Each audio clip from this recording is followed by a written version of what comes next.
അല്ല, അതിനെന്താണ്, നമുക്കിപ്പോ ഒരു കാര്യം അറിയില്ല. അതുകൊണ്ടാണ് ഞാൻ പറഞ്ഞത്, അന്ത് യഥാർത്ഥത്തിൽ തിരുത്തി കൊടുത്തിരുന്നെങ്കിൽ ഇപ്പൊ ഈ മയ കുയി എന്നൊക്കെ പറയോ? അല്ല, അത് പറയ.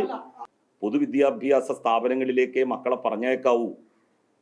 അവിടെ നിന്നാണ് മികച്ച വിദ്യാഭ്യാസം നമുക്ക് കിട്ടുന്നത് എന്ന് തന്നെയാണ് ഞാൻ ആ വേദിയിലും എല്ലാ വേദികളിലും പറയാറുള്ളത്. ഈ 1-ാം ക്ലാസ് മുതൽ 10-ാം ക്ലാസ് വരെ കഴിഞ്ഞ 10 കൊല്ലം പഠിച്ച കുട്ടി ആണോ,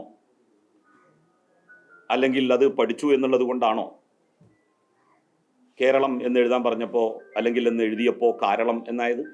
ഈ കഴിഞ്ഞ 10 കൊല്ലം പിണറായി വിജയൻ സർക്കാർ വന്നതിന് ശേഷം സ്കൂൾ പഠിച്ച ആളാണോ കേരളം എന്ന് എഴുതിയപ്പോ കാരളം എന്നായത്?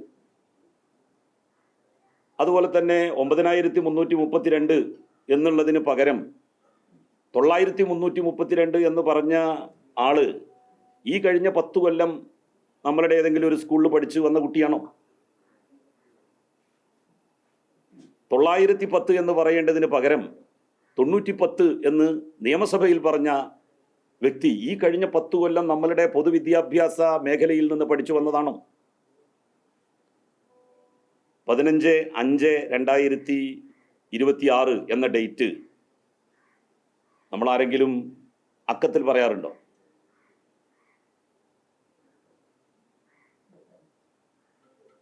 $15,05,000 അല്ലെങ്കിൽ 52,000 എന്ന് പറഞ്ഞിട്ട് നമ്മൾ പറയാറുണ്ടോ? അങ്ങനെ പറഞ്ഞ ആള് ഈ കഴിഞ്ഞ 10 കൊല്ലം നമ്മളുടെ പൊതുവിദ്യാലയത്തിൽ പഠിച്ചു വന്ന കുട്ടിയായി അതുകൊണ്ടാണോ? മയ, കുയി, പുയ, അയക് എന്നൊക്കെ മുതിർന്ന ആളുകൾ പോലും പറയുന്നത് കഴിഞ്ഞ 10 കൊല്ലമായിട്ട് നമ്മളുടെ പൊതുവിദ്യാലയത്തിൽ പഠിച്ചു വന്നതുകൊണ്ടാണോ? അന്ന് യഥാർത്ഥത്തിൽ ഇവർക്കൊന്നും നമ്മളെപ്പോലെ ഇങ്ങനെ കറക്റ്റ് ചെയ്ത് കൊടുക്കാൻ ഒരാളുണ്ടായില്ല. അതുകൊണ്ടാണ് ഇങ്ങനെ പറയണത്. അല്ലെങ്കിൽ അവരിങ്ങനെ പറയില്ല. അപ്പോ ബാലാവകാശ കമ്മീഷൻ കേസെടുക്കുമെന്ന് പറയുന്നു. ഞാനതിനെ സ്വാഗതം ചെയ്യാം. ഇക്കാര്യത്തിൽ ഞാനൊരു മുൻകൂർ ജാമ്യത്തിന് പോലും പോകില്ല. ബാലാവകാശ കമ്മീഷൻ കേസെടുത്ത് ജയിലിലടക്കട്ടെ, ഞാനത് സ്വീകരിക്കും. കുട്ടികൾക്ക് ഇങ്ങനെ ഒരു അധ്യാപകൻ എന്നുള്ള നിലയിൽ പറഞ്ഞു കൊടുത്തത് മോശമായി പോയി, അങ്ങനെ ഒരിക്കലും പറയാൻ പാടില്ല എന്നതാണ് തീരുമാനമെങ്കിൽ ആ തീരുമാനം അനുസരിക്കാൻ ഞാൻ ഒരുക്കമാണ്. സത്യത്തിൽ എനിക്കെതിരെ കേസെടുക്കുമെന്ന് പറഞ്ഞ ബിന്ദു കൃഷ്ണയ്ക്കെതിരെയല്ലേ ആദ്യം കേസെടുക്കേണ്ടത്? അവരല്ലേ ഒരു അംഗനവാടി കുട്ടിയുടെ പറഞ്ഞതിനെ കുറിച്ച് പറഞ്ഞ് അതൊരു വലിയ വിവാദമൊക്കെ ആയത്. ആ കുട്ടി തന്നെയാണ് പിന്നെ അത് കറക്റ്റ് ചെയ്തത്. അപ്പൊ ഇതിനെയൊക്കെ രാഷ്ട്രീയമായിട്ട് കാണുന്നതിന് പകരം ഇതിനെ ഒരു ബ്രോഡ് ക്യാൻവാസിൽ കാണാൻ വേണ്ടി ശ്രമിക്കണം. മന്ത്രിമാരായിട്ടുള്ള ബിന്ദു കൃഷ്ണയോ അല്ലെങ്കിൽ ഷംസുദ്ദീനോ ഒന്നും അധ്യാപകരായിട്ട് പൊതുപ്രവർത്തനത്തിലേക്ക് വന്നതല്ല. അപ്പൊ അധ്യാപകരായിട്ട് പൊതുപ്രവർത്തനത്തിലേക്ക് വന്ന ആളുകളെ സംബന്ധിച്ചിടത്തോളം ഏകപക്ഷീയമായ പ്രസംഗങ്ങൾ നടത്തി പോവുക എന്നതിന് പകരം കുട്ടികളുമായിട്ട് ഇന്ററാക്ട് ചെയ്ത് പോകും. അത് സ്വാഭാവികമാണ്. അതിൽ ഒരപമാനവും ഇന്നുവരെ ഒരാൾക്കും തോന്നിയതായിട്ട് എനിക്ക് അനുഭവപ്പെട്ടിട്ടില്ല. അങ്ങനെ തോന്നിയിട്ടുണ്ടെങ്കിൽ തീർച്ചയായിട്ടും ഞാൻ എന്തു ചെയ്യും? അങ്ങനെ പിന്നീട് ചെയ്യില്ലല്ലോ. അതിൽ പങ്കെടുത്ത ഏതെങ്കിലും കുട്ടികൾക്ക്, ഏതെങ്കിലും രക്ഷിതാക്കൾക്ക് മാനഹാനിയായി, അപമാനമായി അത് തോന്നിയിട്ടുണ്ടെങ്കിൽ അവർ പറയുകയാണെങ്കിൽ മാത്രമല്ലേ ക്ഷമാപണത്തിന്റെ ആവശ്യവും മാപ്പിന്റെ ആവശ്യവും ഒക്കെ വരുന്നുള്ളൂ. അതവർ പറയട്ടെ, നിങ്ങൾ അവരോടും ചോദിക്കുക. എന്നിട്ട് ആ കുട്ടികൾക്കോ രക്ഷിതാക്കൾക്കോ എന്തെങ്കിലും തരത്തിലുള്ള പ്രയാസങ്ങളോ ബുദ്ധിമുട്ടുകളോ ഉണ്ടായിട്ടുണ്ടെങ്കിൽ അവരത് പറഞ്ഞാൽ അതിനെക്കുറിച്ചിട്ട് ആലോചിക്കാം. എനിക്കതിൽ ആ കാര്യത്തിൽ ഒരു വാശിയുമില്ല. ഇതാണ് അതിനെ സംബന്ധിച്ച് പറയാനുള്ളത്. നമ്മളുടെ പൊതുവിദ്യാഭ്യാസത്തിന്റെ ശക്തിയാണ് അവിടെയും എനിക്ക് ബോധ്യപ്പെട്ടത്. എനിക്കുറപ്പാണ് മറ്റേതൊരു അൺഎയ്ഡഡ് വിദ്യാലയത്തിൽ പോയി ചോദിച്ചാലും ഇത്രയും കുട്ടികളിൽ ഏതാണ്ട് എല്ലാ കുട്ടികളും തന്നെ ചോദിച്ച ചോദ്യങ്ങൾക്ക് ഉത്തരം പറയാൻ പ്രാപ്തമായതുപോലെ പ്രാപ്തമാകുന്നവരാണ് എന്ന് ഞാൻ വിശ്വസിക്കുന്നില്ല. ഇതാണ് അതുമായി ബന്ധപ്പെട്ട് നടന്ന സംഭവത്തിൻ്റെ ഒരു ചുരുക്കം എന്ന് പറയുന്നത്.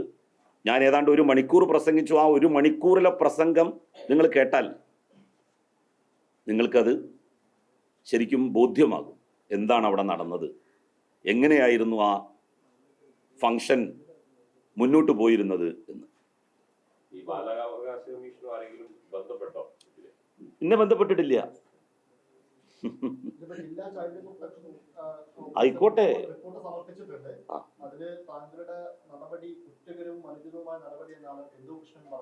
അത് അല്ല റിപ്പോർട്ട് അവതരിപ്പിച്ചു, അതാണ് ഞാൻ പറഞ്ഞ അവര് കേസെടുത്തോട്ടെ, അതിനെന്താ, അതിന് ഞാൻ ജയിലിൽ പോകാൻ തയ്യാറാണ്. അവിടെ ഞാൻ ഏതെങ്കിലും ഒരു കുട്ടിയെ അപമാനിച്ചു എന്നുള്ളത് ഏതെങ്കിലും കുട്ടികൾ പരാതിപ്പെട്ടാൽ അവരോട് ഞാൻ നിർവ്യാജം മാപ്പും ചോദിക്കും, ക്ഷമാപണവും നടത്തും. അങ്ങനെ പറയാത്തിടത്തോളം കാലം ക്ഷമയുടെയോ അല്ലെങ്കിൽ മാപ്പ് ചോദിക്കലിന്റെയോ പ്രശ്നം ഉദിക്കുന്നില്ലല്ലോ.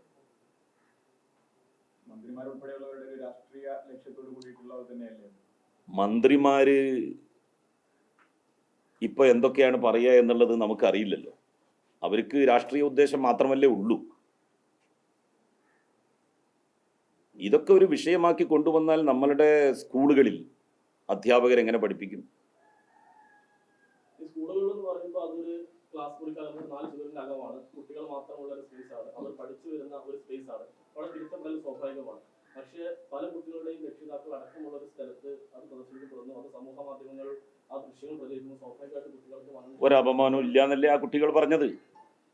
കുട്ടികൾ പറഞ്ഞോ ഞങ്ങൾക്കത് മാനഹാനി ഉണ്ടാക്കി എന്ന് പറഞ്ഞോ? കാരണം കുട്ടികളോട് അത്രയും ഫ്രണ്ട്ലി ആയിട്ടാണ് നമ്മൾ സംസാരിച്ചത്. ആ കുട്ടികൾക്ക് ഒരിക്കലും അത് തോന്നില്ല.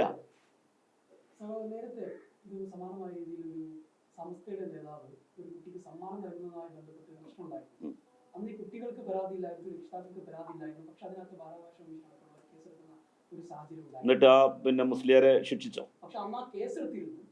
അതെ, ശിക്ഷിച്ചോ? അല്ല, ശിക്ഷിച്ചോ? എന്നിട്ട് അതെന്തായിരുന്നു പ്രശ്നം? അതും ഇതും നിങ്ങൾ കൂട്ടിക്കുഴക്കരുത്. അല്ല സമാന സംഭവമല്ല.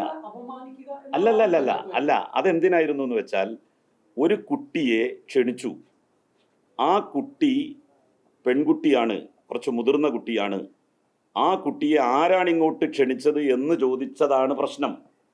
നമ്മൾ അങ്ങനെയാണോ ചോദിച്ചത്? കുട്ടികൾക്ക് എഴുതാൻ അറിയില്ല എന്ന് ഒരിക്കലും പറഞ്ഞിട്ടില്ലല്ലോ. അതിലെല്ലാ കുട്ടികളും, ഒരു കുട്ടി മാത്രമാണ് തെറ്റുവരുത്തിയത്. ഒരു ലാ മാ എന്നുള്ളതിന് പകരം ലാ എന്ന് എഴുതിയത്, അത് കറക്റ്റ് ചെയ്ത് കൊടുത്തു. അതിനെന്താ തെറ്റ്? അല്ല, അതിനെന്താണ്? നമുക്കിപ്പോ ഒരു കാര്യം അറിയില്ല, അതുകൊണ്ടാണ് ഞാൻ പറഞ്ഞത്. അന്ത് യഥാർത്ഥത്തിൽ തിരുത്തി കൊടുത്തിരുന്നെങ്കിൽ ഇപ്പൊ ഈ മയ കുയി എന്നൊക്കെ പറയോ? അല്ല അത് പറയും.